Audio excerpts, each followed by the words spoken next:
قیام رمضان کا باپ جو ہے نا بچی ٹھیک ہے، اس کی آخری فصل میں نا کچھ روایتیں لکھی ہیں، مگر یہ ہمارے پاس 5 ضخیم جلدوں میں مشکات المصابیح کا اردو ترجمہ ہو گیا۔ اس ترجمے کے ساتھ ساتھ مولانا صادق علی رحمۃ اللہ علیہ فوت ہو گئے، بہت بڑے عالم تھے، انہوں نے ایک ایک حدیث پر بیٹا بتا دیا کہ ان میں کون سی صحیح ہے ضعیف ہے، تو یہ جتنی ہیں ان پر انہوں نے نوٹ دے دیا کہ کوئی ایک بھی ان میں سے صحیح نہیں، نہ عائشہ والی کہ آپ قبرستان گئے، نہ یہ روزوں والی، وہ آپ اگر لے لیں نا 5 جلدیں ہمارے پاس موجود ہیں 550 سے، تو بالکل آپ کے لیے وہ ذخیرہ ہوگا، مشکات کی ہر حدیث کو آپ دیکھ سکیں گے کہ یہ پیش کرنے کے قابل ہے، یہ بے شک لکھی ہوئی یہ نہیں صحیح، بہت اعلیٰ وہ ذخیرہ۔ چلیں بہت شکریہ بہن آپ کا۔ صدقہ فطر کی اسلام میں کیا اہمیت ہے؟ السلام علیکم۔ السلام علیکم سر جی۔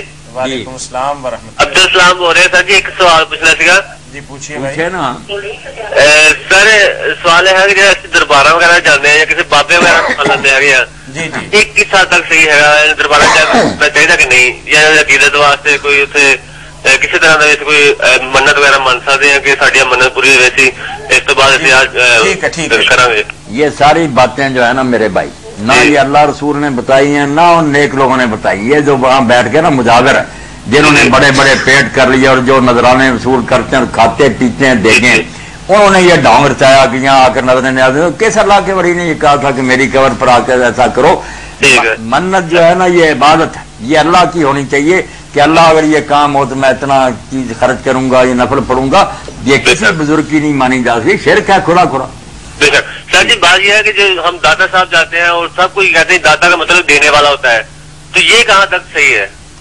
نہیں، داتا تو اگر اس معنی میں لوگ لیتے ہیں نا کہ وہ لوگوں کو رزق دیتے ہیں، اولادیں دیتے ہیں، پھر تو کفر ہی ہے نا۔ اچھا بڑی مہربانی، السلام علیکم۔ وعلیکم السلام۔ کیا بات ہے پوری صدقہ فطر کی دین اسلام میں کیا اہمیت ہے؟ دین اسلام میں صدقہ فطر اسی طرح ہی فرض ہے جس طرح زکوٰۃ فرض ہے۔ السلام علیکم۔ وعلیکم السلام۔ مولانا صاحب یہ بات پوچھنی تھی کہ افطاری جو ہے وہ اذان پر ہی کرنی چاہیے یا یہ اعلان اور سائرن وغیرہ پر بھی؟ نہیں، سائرن پر کر لیجیے۔ میں نے دیکھا نا کہ اذانیں دینے والے جو نا ہونا تو اذان پر ہی چاہیے تھا مگر غلط دے رہے ہیں، کچھ تو 2 منٹ ابھی باقی ہوتے ہیں، کہہ دیتے ہیں سورج غروب ہونا شروع ہوتا ہے، وہ بیچارے پڑھ لیتے ہیں غروب آفتاب، انہیں یہ سمجھ نہیں آئی کہ سورج کی ٹکیا آنکھ دبکنے میں نہیں چھپ جاتی، وہ آہستہ آہستہ چھپنا شروع ہوتی ہے، تو 2 منٹ اور 24 سیکنڈ جمع کرنے چاہیے اس وقت میں، غروب ہی نہیں کرتے، 2.5 منٹ پہلے اذان کہتے ہیں، اور دوسرے لوگ جو ہیں وہ دیر کرتے ہیں۔ سائرن کا میں نے تجربہ کیا، وہ شاید کو آدھا منٹ لیٹ کریں ورنہ نہیں، عین وقت پر پہلا سائرن ہوتا ہے، صبح بھی۔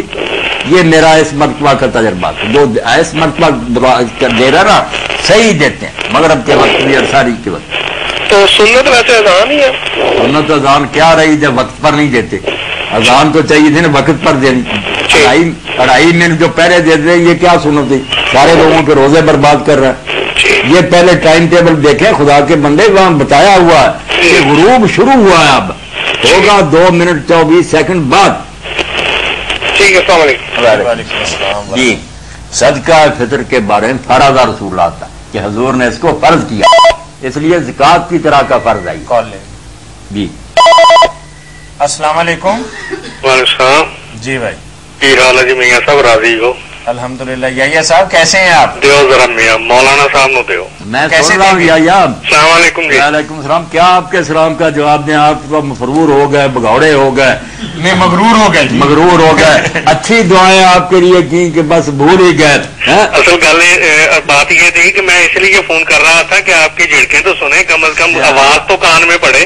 ٹھیک ہے، ٹھیک ہے جی، ورنہ آپ کی دعاؤں کی برکت سے ہی سارا کام ہوا ہے، اور آپ کہہ رہے ہیں کہ ہم نے دعائیں کیا کی اور برکتیں دے، مگر آیا کریں نا، آپ کا تو اپنا پروگرام ہے، آپ وقت نکالا کریں، خوشی ہوگی۔ یہ تو آپ کی مہربانی ذرا نوازی ہے، بہت دل کر رہا تھا آپ سے ملنے کو، بات کرنے کو، بڑی خوشی ہوئی، اللہ خیریت سے رکھے۔ آپ کی صحت ٹھیک ہے؟ ماشاءاللہ بالکل الحمدللہ ٹھیک ہے، خیریت سے ہوں، اور سب ٹھیک ہے؟ بالکل۔ بس مسئلہ تو کوئی نہیں ہے، بس یہی کہنا تھا کہ رمضان جا رہا ہے، آخر میں ہے، دعا کرے ہمارے لیے، سب کے لیے، اللہ تعالیٰ خیر و عافیت رکھے۔ میرا تو مضمون جایا صاحب خطبے میں بھی یہی ہوتا کہ دعائیں کرو، بس اللہ سے مانگتے رہو، اس کے ہاں کوئی کمی نہیں، مانگو۔ اور مولانا دوسری بات یہ کہنی تھی زلزلہ واسطوں کے لیے کہ یہ ٹی وی پہ آپ کے پروگرام کی کیسٹ بھی روزانہ لگتی ہے، وہ بھی دیکھتے ہیں، کوئی ایسا پروگرام طاہر صاحب بھی سن رہے ہیں، ایسا کروائیں کہ جس میں علماء کو اکٹھے کریں، ان کو عوام کو یہ بتانا چاہیے کہ یہ ہو کیا رہا ہے، کیا اس کے اسباب ہیں، کیا ہمیں کرنا چاہیے، اس کے پہ بات کرنی چاہیے۔ یہ تو بہت ہو چکا کہ یہ قیامت صغریٰ برپا ہو گئی یا قیامت کبریٰ آ گئی، بس ایسی باتیں کرتے ہیں جو اصل ہے نا اس کی غرض اللہ پاک کی حکمت ہے، اس کو نہیں بیان کرے۔ میرا آج کا خطبہ اگر مل جائے نا یا صاحب، جمعہ کا خطبہ بالکل اسی موضوع پر تھا کہ جو قرآن کی روشنی میں ان مصائب کا ہے نا، بالکل بالکل یہ اصلاح ہے یا عذاب ہے یا اس کا کیا ہے جو ٹل نہیں رہا، مسلسل آ رہا ہے۔ دونوں خطبے پچھلا اور اس مرتبہ کے اسی پر۔ اللہ آپ کو خیر سے رکھے، گھر میں بھی خیریت رکھے۔ آمین۔ طاہر صاحب کیا حال ہے آپ کا؟ چلیے بہت شکریہ بھائی، بہت مہربانی جی، اللہ حافظ۔ صدقہ فطر بھائی فرض ہے، وہ مال پر فرض ہے، یہ نفوس پر فرض ہے۔ یہ افراد گنے جائیں کتنے جی ہیں گھر میں، ان پر لگے گا، وہ مال پر لگتا ہے، وہ مال کی بات ہے، یہ جانوں کی ہے۔ ہلو جی السلام علیکم۔ وعلیکم السلام۔ تو یہ مجھے پوچھنا تھا، یہ میں کام شروع کرتا ہوں تو سال بعد تقریباً نا اس میں کوئی لاس ہو جاتا ہے، جی جی، تو پھر یہ نا بجائے ایک مقصد کو بندہ مقروض ہو گیا ہے، مقصد ہر سال اسی طرح کو کام ہو جاتا ہے، کام کو ایسا بندہ یعنی خیر و برکت کے لیے کوئی دعا پوچھنے ہیں۔ ایسا بندہ مل جاتا ہے مقصد کو نا وہ غلط راستے پہ چلا دیتا ہے، بس یہی کو مسئلہ بن جاتا ہے۔ بس آپ ہر مرتبہ دھوکہ کھا جاتے نا، کوئی نہ کوئی فراڈ کرنے والا مل جاتا ہے، وہ ابلیس کی طرح، جیسے اس نے ہمارے باپ کو دھوکہ دیا تھا کہ یہ دانا کھا رہو، سب کچھ اسی میں چھپا ہوا ہے، وہ لالچ میں آ گئے، جنت جاتی رہی۔ بس وہ ہمارا کو تھوڑا سا آپ بھی کریں نا اللہ کے لیے کہ ایسے ٹھگوں سے اپنے آپ کو بچائیں، اللہ کے توکل پر اپنا کام ہی ایسے کچھ اس نیچر کا ہے نا بھائی، مقصد ہم جتنی کوشش کرتے ہیں نا وہ بس کوئی نہ یہ تما اور حرص انسان کو خراب کرتی ہے۔ آپ 1100 مرتبہ یا مغنی پڑھا کریں، یا مغنی 1100 روزانہ، بس درود شریف پڑھیں، اور 1100 مرتبہ کسی وقت بھی پڑھ لیں آپ دن رات میں 1100 مرتبہ یا مغنی یا مغنی یا روزانہ۔ اچھا انشاءاللہ اللہ خیر کرے۔ وہ یہ میری بیگم کے پاس کچھ ہے نا سونا ہے، زیور، ہاں، تو اب ہم نے تو دینا ہے قرضہ لوگوں کا، ہاں جی، تو اب یہ اس پہ ہمیں زکوٰۃ کا کیا پھر وہ میرے بھائی قرضے کا بھی اللہ سامان کر دے گا، مگر آپ دل تانگ نہ کریں، اس کے نا پیسے دے دیں، یہ زیور کی زکوٰۃ جتنی بنتی نا وہ دے دیں، انشاءاللہ اس کی برکت سے اللہ قرضہ کا بھی بندوبست کر دے۔ اگر ہمارے پاس جتنا زیور ہے اس سے زیادہ قرضہ ہو پھر نہیں، جتنا دی چاہے قرضہ، قرضے کی فکر نہ کریں، زیور کی زکوٰۃ ضرور دیں۔ تو اب یہ جو لوگ ہمیں تنگ کرتے ہیں قرضہ لینے کے لیے، بہت زیادہ تنگ کرتے ہیں، وہ تنگ کرتے ہیں تو یا تو یہی زیورات بیچ کر آپ ان کو دے دینا، یا تو اس طرح جان چھڑائے۔ اگر آپ دیتے بھی نہیں اور پھر زکوٰۃ سے بچتے ہیں تو یہ تو کوئی بات نہ ہوئی۔ اگر زیور آپ کے پاس ہی ہیں تو زکوٰۃ دیں، انشاءاللہ اس زکوٰۃ کی برکت سے اللہ تعالیٰ قرضہ مجھ پہ ہے نا، تو وہ زیور ہے، بیوی کا ملکیت ہے، پھر اس کو بیوی کو تو دینا چاہیے، پھر تو بات ہی الگ ہوگی، قرضہ آپ پر ہے، بیوی پر تو نہیں، تو وہ زکوٰۃ دے۔ اچھا تو اپنا یہ اب یہ جو قرضدار ہمیں تنگ کرتے ہیں وہ لینے کے لیے پتہ نہیں اب ان کے مشکل میں ہے، مکان بھی ہمارے پاس کرایہ کا نہیں، یہ آپ نا جو میں نے بتایا نا اس کو شروع کریں۔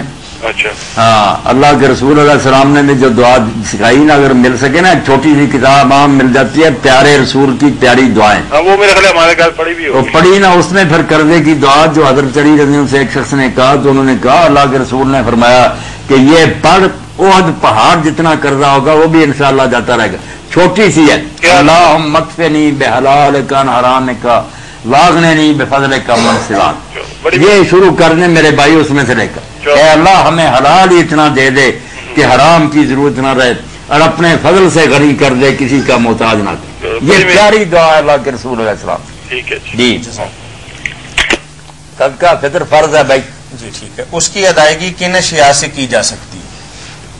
بہتر تو یہی ہے کہ جو خوراک آپ کھاتے ہیں نا اس میں جو جن سب سے زیادہ قیمتی، ہمارے یہاں تو گندم ہی ہے نا، اس سے دینی چاہیے صدقہ فطر۔ السلام علیکم۔ السلام علیکم جی۔ وعلیکم السلام۔ فتاوا آن لائن جی۔ جی بھائی، مجھے ایک سوال پوچھنا ہے جی۔ جی جی، ایسا جی کہ یہ بینک سے متعلق ہے کہ گاڑی کوئی قسطوں پہ لی ہو بینک سے، جی جی، تو اس کے متعلق کیا ہے جی کہ یہ سود کی مد میں آئے گی؟